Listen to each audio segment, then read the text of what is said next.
In the front on the right. Brooks Holton from the Courier-Journal in Louisville. Start with you, Javon. You were sitting next to Coach Kelsey on Sunday whenever you guys saw your seating, and you guys kind of had a moment where you shared a look, and just wondering if you kind of take me through what happened there, and just your thoughts in the moment of getting an 8 seed and figuring out you'd be here in Lexington. Yeah, I mean, just right away, we're just grateful to have this opportunity. As not every team in the country gets to participate in March Madness, so we're extremely grateful. We were a little bit shocked that our name was called that early, for sure. But like I said, we're just grateful to be in this place, and just right after that, we got right to work. So we were determined right away.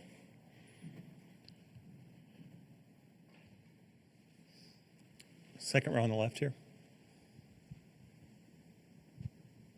Reyne, for you, I guess just an update on how that right ankle is feeling and how excited you are to begin this new NCAA tournament journey with your new teammates here at Louisville as well. Yeah, it's feeling really good. Had a great past week of treatment and kind of doing everything I can to get back, so it's in a really good spot now, and looking forward to getting on the court with my teammates and kind of competing in this tournament. It's an exciting time of the year, so just really excited to get out there. Back row. Yeah, hi, Rick Bozich from WDRB in Louisville. I know on Sunday there was a lot of discussion and talk about how you guys should have been seated higher. But once the game actually begins, is it become irrelevant and not at all a factor in the game? Let's start with Chucky. Nah, it doesn't matter. At the end of the day, it's still basketball. And we like to look at it like we're in Lexington, an hour away from Louisville, so we'll have more fans and be able to play in front of more of our fans. Yeah, it's kind of irrelevant once the committee select the team that you play. We have a veteran team. Some of us been here before, so we're just grateful to be able to get a bid to be able to get in the tournament. Yeah, it just like Javon said, we're just grateful to be here and play in Lexington, and our family able to drive down to the game. So, yeah, everything works out. Let's go to the fourth row on the left there. You were just talking about playing in Lexington. Trey Wallace from Outkick, by the way. You were just talking about playing in Lexington and whatnot. But when you really think about it, not having to travel far and having family a part of this event, being able to come wherever they are, and then also, getting to play potentially in front of 10, 15,000 Louisville fans. How special is that for you guys, being that it is the NCAA tournament, you get that opportunity? Can we start with Reyne at the end?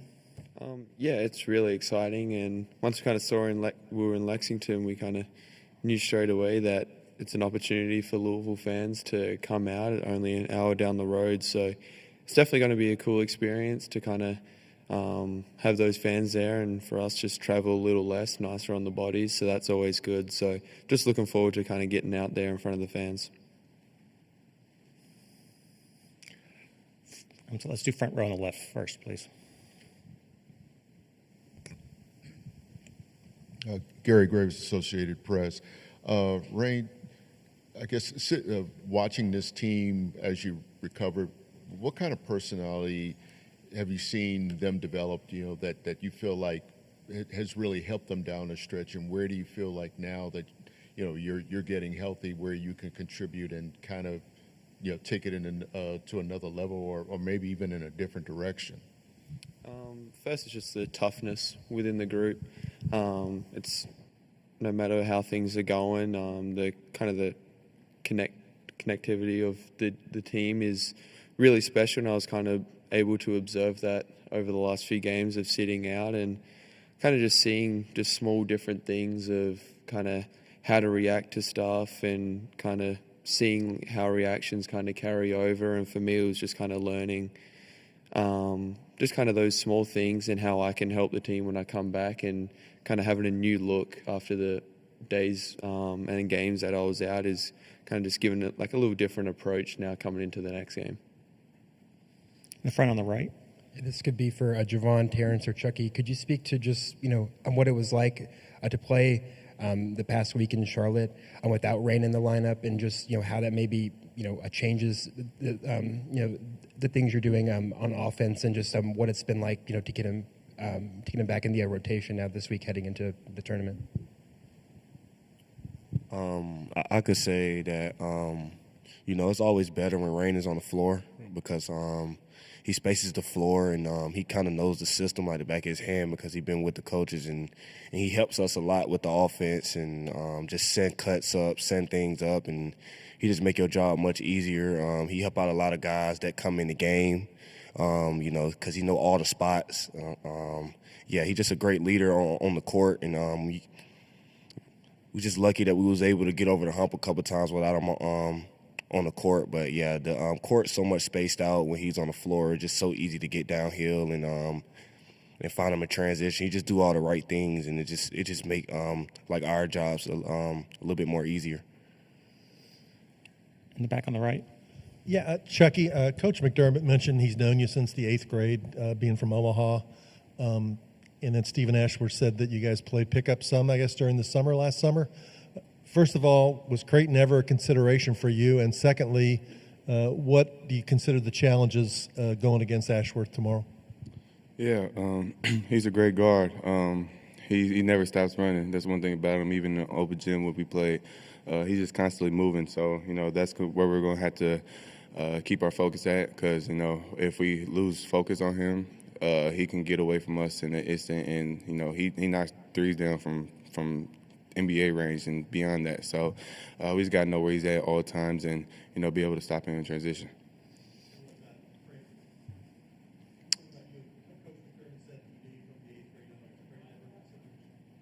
Yeah, definitely. Especially being a hometown kid, I think if you're a hometown kid, you want to go be able to put on for your city. In the front here on the left. Chucky, I guess when you all met with us before the season, it was you all talked about how well you all were getting along and kind of gelling from the off season. But back then, did you think that you could have this kind of success to be this kind of team with this many wins, or when you look back on that now, how different, how much has it changed? And I guess, was there a turning point that you saw that it could be a special season? I mean, since we stepped on campus in June, we all knew how special we could be. But all we could do is talk about it. Now, when we really hit the season, we were able to finally show it. We had a little early slump, but we knew we were going to get over it, especially after the Kentucky game. Fat said the right thing, and, that just speaks to how veteran of a group we are, and we knew how good we were going to be. We just knew that it was going to take time, and it took time. And as time passed, we just kept winning, stacking wins, and we're in a great place right now. Any other questions? Okay, gentlemen, thanks so much. Good luck tomorrow. At this time, we want to welcome to Lexington Louisville coach Pat Kelsey. Appreciate your time, Coach. And we ask you if you would please start us off with some opening comments as we approach tomorrow's game, and then we'll take some questions from the media. We're excited and feel fortunate to be here.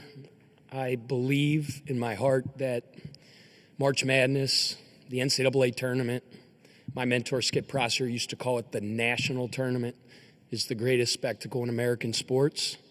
It captivates the minds and hearts of people that love sports around this country during this time, and it never gets old. I've been here, been very, very fortunate to be in this tournament a bunch, both as an assistant coach, as a player, and as a head coach. And to be here once again is special because it always is. So we're excited to be in our home state. I think our fans are going to come out in droves, hopefully, and our guys are excited to compete against a world-class coach and a high-level program and a very, very, very dangerous team. To media, please wait until you receive the microphone to ask your question. Please identify yourself and your media outlet each time you ask a question. First row on the right. Hey, Pat. Brooks Holden with the Courier-Journal in Louisville. You've spoken all season about just how laser focused you guys are in a preparation of the players specifically. I'm just wondering, how have you maybe seen that taken to another level here? I'm entering the postseason, and then also considering the players may have you have a chip on their shoulder after getting the 8th seed.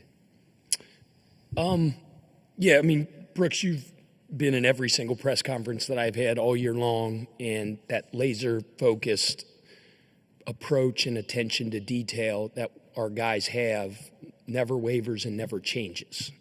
I tell our guys all the time, if you have that high standard and you pursue excellence in preparation, because you asked the question and mentioned specifically preparation, you don't have to rise to the occasion when the moment's big. You just trust your training, and their training has been elite. That's the way that we look at it. So, whether we were playing a non-Division I in November or we're playing a phenomenal team in Creighton, our guys always have that same approach. So I haven't seen, anything but what our standard is the last several days. In terms of your other question, we haven't even, Blink and I don't talk about it. It's a non-issue at that point. We are here and we are playing Creighton, and we have to be at our absolute best to beat Creighton. You don't need any added motivation when you have an opportunity to represent your school and your city in the national tournament. Our guys are competitors, as you know. You've seen them compete all year long. So whether, the committee decided to make us a 16 seed, an 8 seed, a 4 seed, or 5 seed, we're here. And all of our attention is on, trying to beat a world-class coach and a world-class team. Here in the front on the left. Coach Gary Graves, AP. I'm back for 1 week.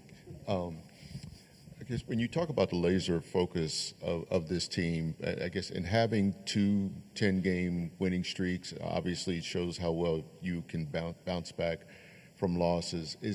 How much has that surprised you with this team? And I guess with losing in the ACC championship game, what do you feel like your team learns from losses that can help you rebound? Whether you win or lose a game, I'm a big believer that you can always learn something. We always say never accept in victory what you wouldn't accept in defeat.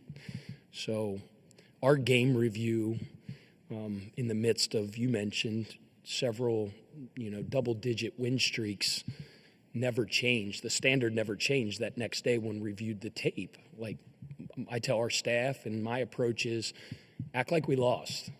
Nitpick this tape and make adjustments and correct things with the mentality that we just lost the game, So I don't think it really changes. I mean, obviously there was probably a little bit more to clean up after the Duke loss, but it was the same approach. And our guys are unbelievable in just the daily process of practice, weight training, individual skill workouts, film sessions.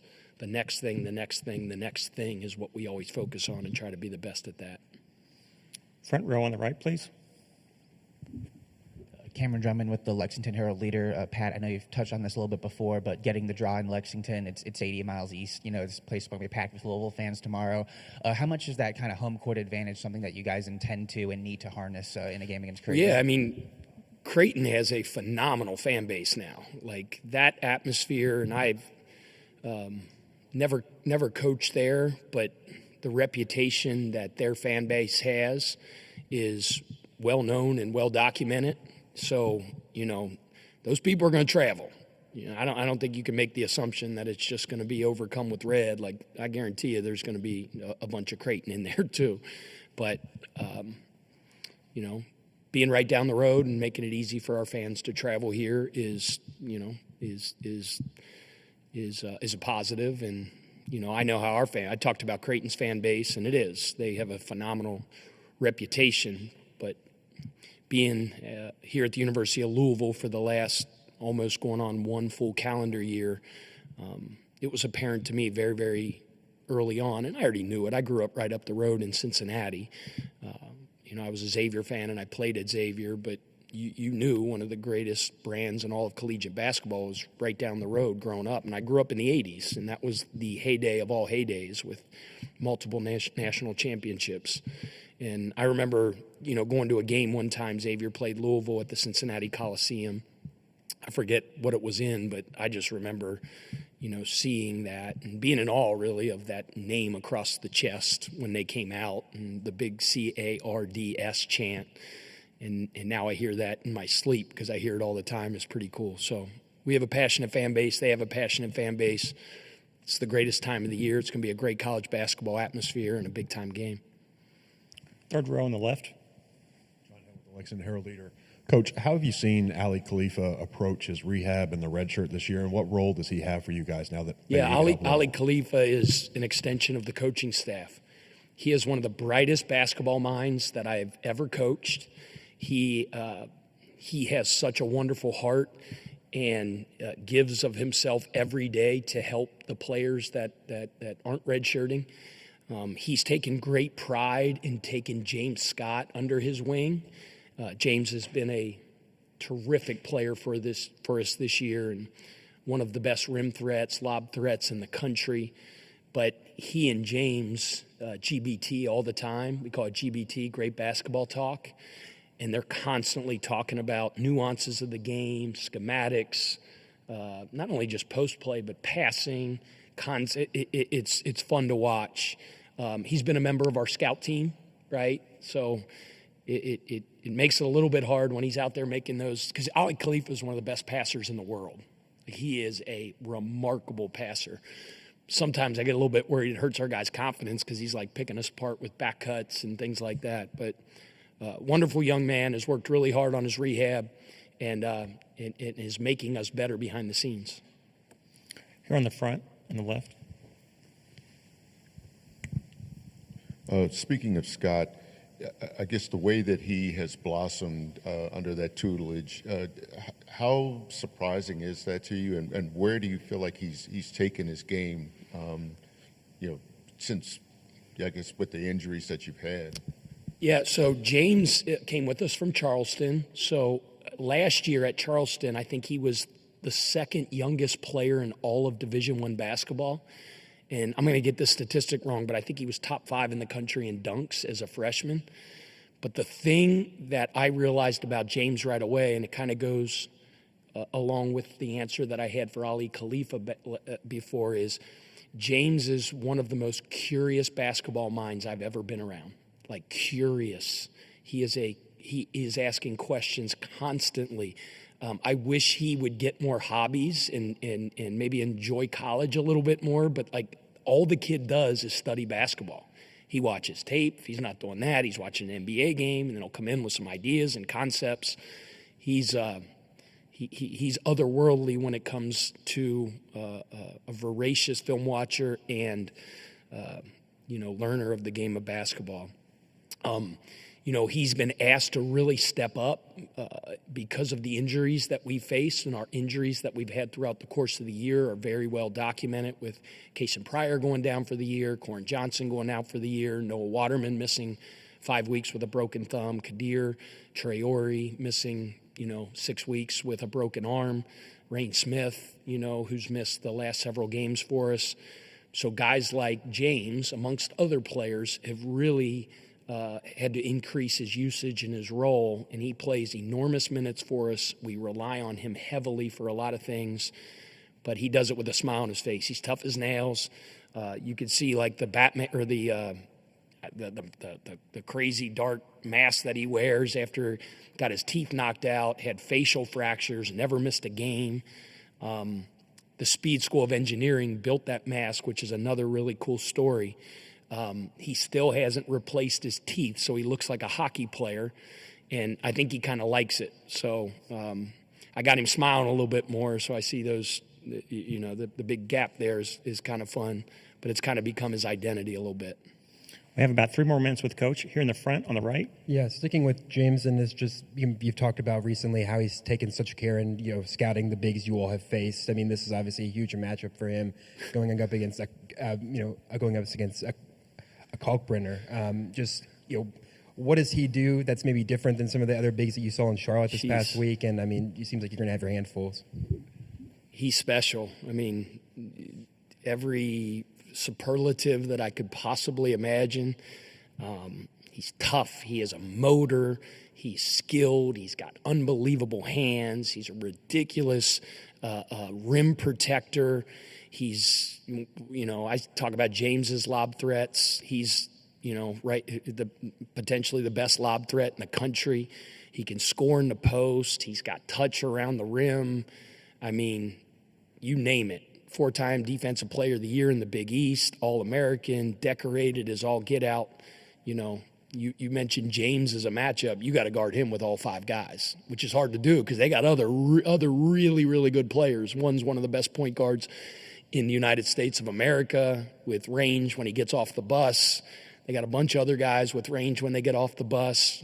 So, when that name popped up on the screen and we knew we had Creighton, I was like, whew.